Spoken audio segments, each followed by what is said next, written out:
Ka ma hona başlamıştı program oldu ki o mama birinde ilk serva serva hatırın Ardena dersim o ilgili söyleşti son nadina de tepkilerin de merdu yine hürmetera judaka payran vesvar.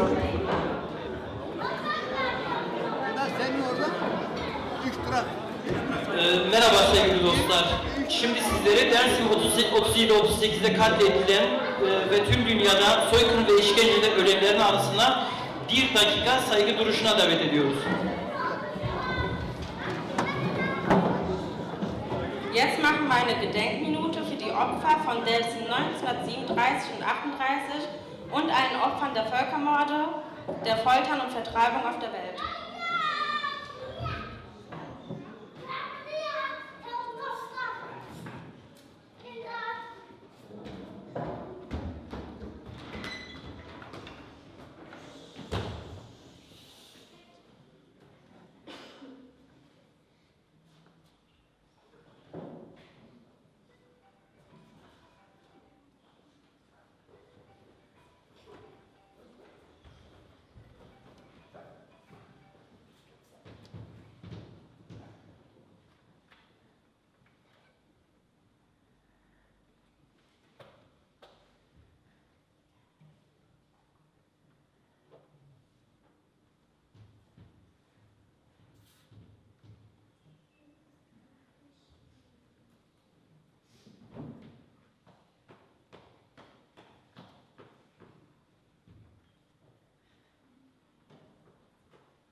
Vesvar.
Değerli dostlar, değerli canlar, hoş geldiniz, sefa geldiniz. Biz bu Dersim Derneği olarak böyle bir 5 yıl etkinliğe başladık. 5 sene Dersim'in sesi, Dersim'in ruhu dedik, bu şiarla yola çıktık. Bu konuda sizlere biraz bilgi vermek istiyorum. Biz bu Dersim Derneği'nin 2010 yılında resmi olarak kurulduk. Dedik Dersim'in gibi ruhu yolunda çalışmalarımıza başladık. Bunu yaparken kusura bakmayın biraz heyecanlıyım. Dedik Dersim'in sorunlarından özür dilerim, çok heyecanlıyım. Biz hazır cemlerini yapıyoruz. Dersim'e geleneksel olarak. Sırada Kırnacık'ı aradığımızda kurslar veriyoruz haftalık. 4 seneden beri. Ayrıca lokalimizde üretim üyelerimizde kahvaltı yapıyoruz. Kusura bakmayın, tekrar hoş geldiniz diyorum.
Kimse bu dertleri dinlemeye hazır değildi. 38'in süngü ve kurşun yaraları vardı. Kimse bu yaraların nereden kaynaklandığını sormadı. 38'in ağıtları vardı. Pek çoğumuz bu ağıtları dinlemeye bile hazır değildik. Ve Türkiye'de ve dünyada 38'i bilen insan sayısı çok azdı. Ermeni soykırımı dünyada tanınıyordu. Süryanilere yapılan mezalim biliniyordu. Yahudilere yapılan soykırım biliniyordu. Belki Uganda'da biliniyordu. Kongo'da biliniyordu. Yani başımızda Bosna'da biliniyordu. Ama Dersim'de yaşanan soykırım bilinmiyordu. İşin en acıyanı neydi biliyor musunuz? Dersim'in çocukları kendi babalarına, kendi dedelerine, kendi nenelerine yapılanları merak etmiyorlardı. Bunları dinlemiyorlardı. Bunları kayıt altına almıyorlardı. Bunları yazmıyorlardı. İşin en acıyanı ne biliyor musun? Bizimkiler dua ederlerken şöyle derler. Derler ki sola hakkı tala az sonra dizmen nedir o? Eğer siz çocuğunuzdan hayır görmüyorsanız, sizin çocuğunuz sizin davanıza sahip çıkmıyorsa,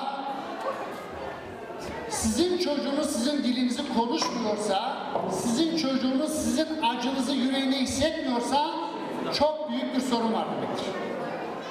İşte yıllarca Dersimliler kendi derdini dünyaya anlatma girişiminde bile bulunmadılar.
Eurasarito viştiliye, gamesta şeştuzüye, Eurasarito viştiliye, gamesta şeştuzüye, Evla yıkrar dostiye, nasıl dosti cigeri kuye, Evla yıkrar